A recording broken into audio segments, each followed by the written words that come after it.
Você é fundador de companhia e já se viu na situação em que parece que o board não entende nada que você está tentando fazer? Você é executivo e já teve conversas com o fundador da companhia que parece que o fundador está tomando uma decisão completamente emocional? Ou você está no conselho e você já teve a sensação de que a operação está lenta e você não consegue entender o que está acontecendo?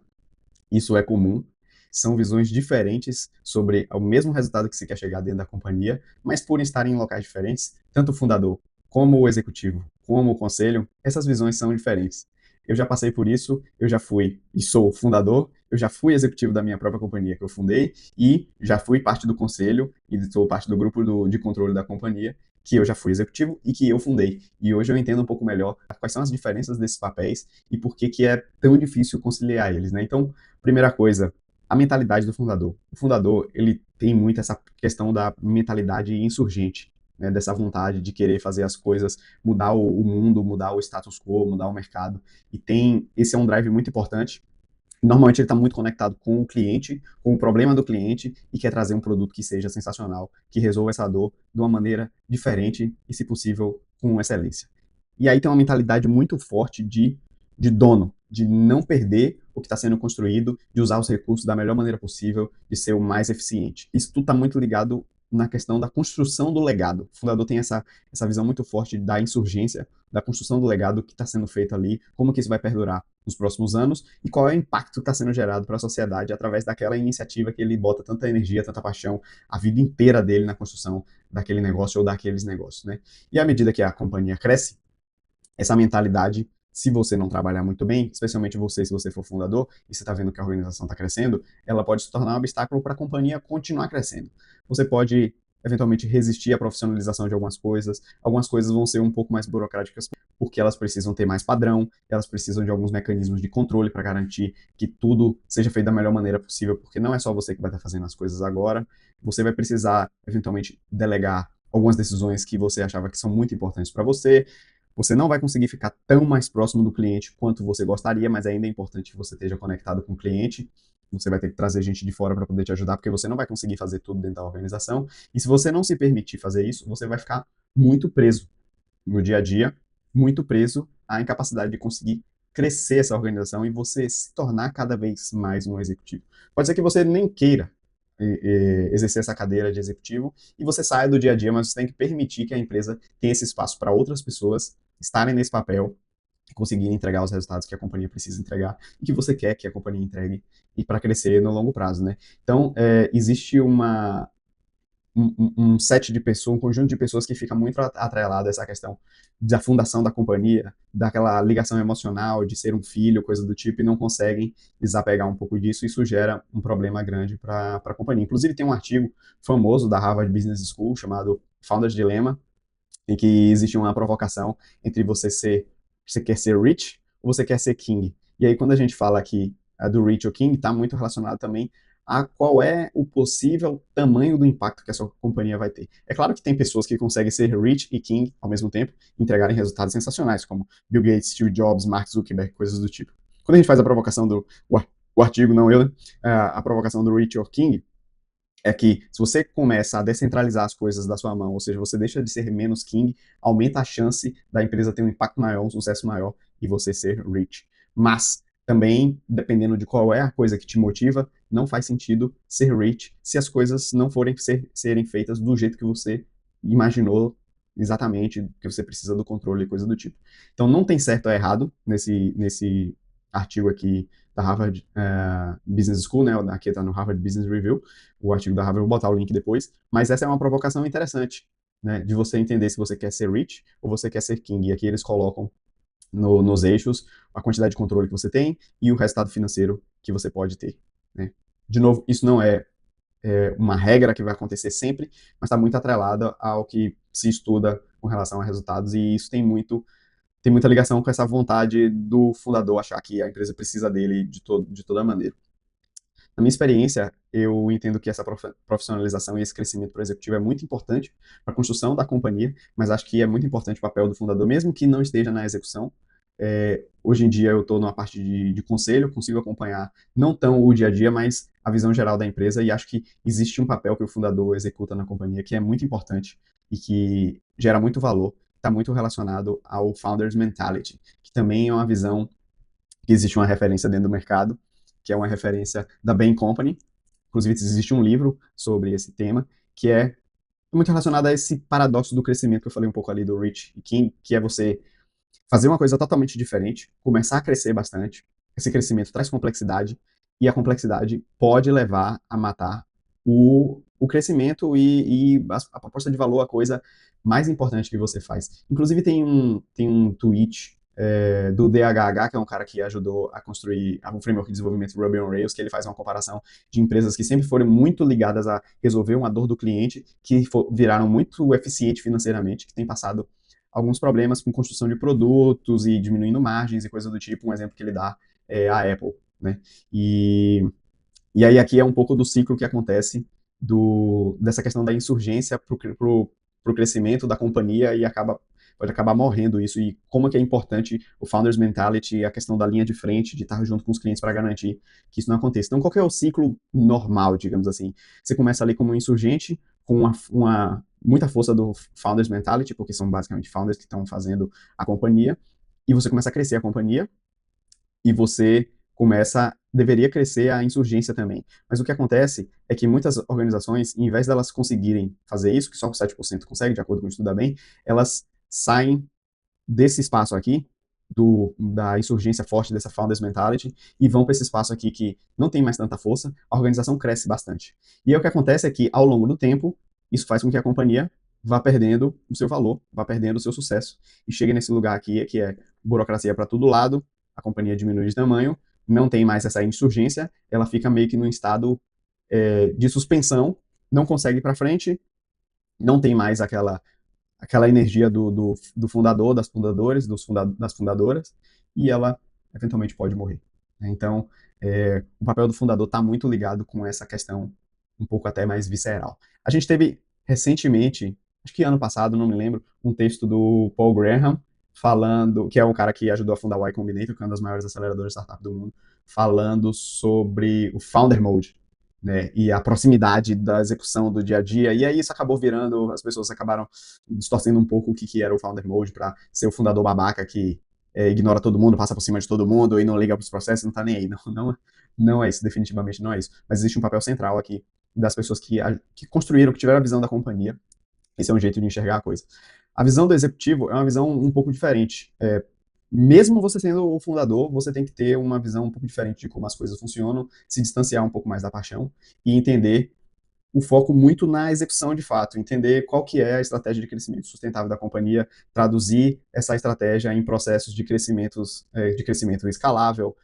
conseguir equilibrar essa energia, essa vontade de fazer as coisas de uma maneira completamente diferente, com a previsibilidade financeira, com a capacidade de financiamento cada vez mais clara e previsível da companhia, olhar muito mais P&L, olhar muito mais margem, retorno de investimento das iniciativas, não ter tanto esse apego emocional às coisas que estão sendo criadas, conseguir tomar decisões muito mais rápido, decisões com um ambiente muito maior incerteza, ambiguidade, dado o escopo, né? Claro que começar uma companhia do zero não tem ambiente maior de incerteza nisso aqui, mas à medida que a companhia cresce e que as coisas vão ter um custo emocional maior de errar, muitas vezes a gente vê fundadores sofrendo para tomar algumas decisões e crescerem na cadeira para poder tomar essas decisões. Eu sofri um pouco com isso, aprendi bastante com os meus sócios e tenho ajudado algumas pessoas a passar por isso também.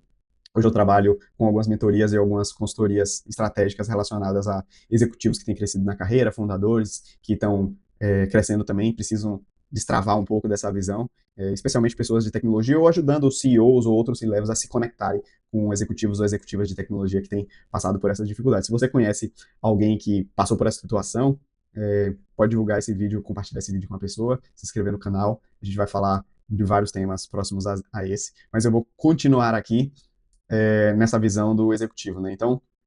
o fundador, muitas vezes, ele se prende nesse lance das funcionalidades revolucionárias e acaba esquecendo a questão da viabilidade do negócio, quanto tempo, qual vai ser o impacto e qual que é o retorno do investimento, coisa do tipo. Como eu falei, eu já vivi os dois lados e é muito difícil você manter, e pelas experiências que eu conheço também, uma organização que cresce bastante, tendo só a visão do fundador, você tem que começar a exercitar muito mais essa visão do executivo, se comunicar de maneira mais assertiva também, à medida que você tem investidores mais institucionais, maiores, participações um pouco mais claras também. com o board, conseguir se comunicar com outros executivos de mercado, seja para pegar benchmark, seja para vender se sua empresa for B2B, seja para contratar essas pessoas. Então é um exercício um pouco diferente. E aí tem a perspectiva do conselho, que é uma perspectiva também diferente, apesar de todos esses papéis estarem querendo a mesma coisa, que é o crescimento sustentável da companhia, o fundador querendo através muito dessa linha do impacto do legado, o executivo muito dessa linha da previsibilidade do retorno que ele vai ter na execução do dia a dia, e o conselho olhando de um ponto de vista de riscos e de muito mais longo prazo, né? Então, o conselho olha bastante questões de governança, de riscos estruturais para a companhia, e aí, quando eu falo riscos estruturais, a gente está falando não só de riscos financeiros, ou, por exemplo, de uma seguradora, quais são os riscos que a gente tem na nossa carteira, ou uma fintech olhando os riscos de crédito, mas eu estou falando de riscos organizacionais sob o ponto de vista de reputação também, de sucessão e de estruturação das operações de tecnologia, de tudo um pouco. Além disso, tem um papel fiduciário que essas pessoas que estão no conselho, elas representam os outros stakeholders, os outros acionistas, principalmente os acionistas minoritários, então elas têm que tomar as decisões sempre em prol da companhia e elas focam bastante nessa visão da estratégia macro. Elas estão ali para ajudar tanto o time de execução quanto os fundadores, quando fazem parte do conselho do time de execução, a ter uma visão, até trazendo algumas referências de mercado, quando a gente tem conselheiros independentes ou então conselheiros de empresas de investimento que conseguem olhar um portfólio de outras companhias e trazer comparáveis, ajudar a trazer pessoas que possam discutir outros elementos de coisas que talvez a empresa esteja um pouco cega. E aí, o conselho está muito preocupado em proteger o valor dos acionistas, né? Tem o pessoal até que brinca, né? O shareholder value. Isso protege o valor da empresa, o quão competitivo a gente está no mercado, a gente está enxergando os próximos passos desse movimento competitivo. Essa liderança que a gente tem hoje, ela está preparada para a próxima fase, inclusive o conselho discute e pode demitir C-levels e CEO, dependendo da configuração dos poderes do conselho, mas o CEO sim. Então é esse o time que a gente precisa. Como está a nossa questão do financiamento para longo prazo? A gente vai precisar aportar mais capital dentro da companhia? Não, a gente vai precisar trazer outros acionistas, é bom trazer um acionista estratégico que possa ajudar a gente a entrar em algum mercado específico, que possa ser um caminho para a gente receber uma oferta de aquisição lá na frente. Quais são os riscos que a gente está deixando de ver? O conselho tem a responsabilidade também de verificar as contas e de definir o orçamento da companhia, né? De bater o martelo no orçamento. Depende muito também da configuração do conselho, mas o conselho é responsável por isso, por mais que ele não bata o martelo, né? Então, entender como que a companhia pretende arrecadar fundos no próximo ano, vai levantar dívida ou não vai, como que vai ser o tipo de dívida, como que vai ser a estruturação disso, como que vai gastar, onde que está os esforços financeiros da companhia, onde eles vão ser empregados, quais vão ser os investimentos, né? E aí, para você ter uma visão dessa, você tem que ter uma visão muito mais macro. Quando eu fiz esse papel da transição saindo da execução, né, e eu tendo o papel que eu tenho hoje, que é um papel de fundador e que olha as questões do conselho, você tem que ter um distanciamento do dia a dia, que é um distanciamento e um exercício bastante interessante, porque eu sempre entendia a dificuldade das coisas e às vezes isso me gerava um bloqueio como executivo, de falar, pô, eu sei que a gente tem que ir para lá, mas é muito difícil por causa de A, B e C. E quando você está no conselho com o papel de conselheiro, você tem que entender que independente da dificuldade, é claro que você não vai ser um maluco e falar, não, não tô nem aí pra dificuldade, é isso que tem que fazer, mas você tem que trazer um pouco mais essa visão de que, independente da dificuldade, a gente tem que caminhar para essa direção. E se o nosso time de execução não consegue entregar isso, a gente precisa de um outro time que consiga entregar, porque esse é o caminho importante para a companhia, né? Então, tem uma tabelinha aqui que eu tentei ajudar a construir, que está essa visão do fundador, que está olhando, claro, para longo prazo, numa ótica de legado, com uma visão muito forte de missão, de produto, de cliente, muito ligado pela paixão, pela intuição, pelo aquilo que ele quer construir, com o receio de não perder a essência do que ele está fazendo. O executivo já tem uma visão mais de médio prazo da execução da estratégia que foi definida no planejamento, onde que a gente está chegando do seu ponto de vista financeiro, retorno de investimento, os processos estão funcionando, e tem muito receio de bater a meta e de não bater a meta e como que isso pode se desdobrar dentro da companhia e dentro da sua carreira também. E tem uma visão muito forte de P&L financeira, que é muito importante para a saúde da companhia. E o conselho está olhando lá na frente, numa visão, talvez não tanto de legado, mas pode ser também de legado, mas normalmente muito mais ligada a quais são os riscos que a gente pode correr e quais são os riscos que a gente não pode correr lá na frente. Uma linha muito forte de entender quais são os problemas que a gente tem de governança, organizar essa governança para tomar as melhores decisões, entender como que a gente vai ter retorno, garantir que as decisões que a gente está tomando são decisões que fazem sentido, que a gente não está fazendo nenhuma grande loucura quando não é intencional, e tem um receio muito forte de perder valor, a companhia perder enterprise value, shareholder value, e como que a gente mantém essa organização, essa máquina, né? Essa engrenagem funcionando, mantendo-se relevante dentro da organização, mantendo-se relevante dentro do mercado, mantendo-se competitivo. A gente sabe que o mercado ele é muito cruel e as companhias que não se preocupam em estar sempre à frente, olhando para o futuro, seja no ponto de vista com essa insurgência do fundador, seja no ponto de vista de conselheiros que conseguem ter uma visão expandida de para onde as coisas estão indo, elas acabam tendo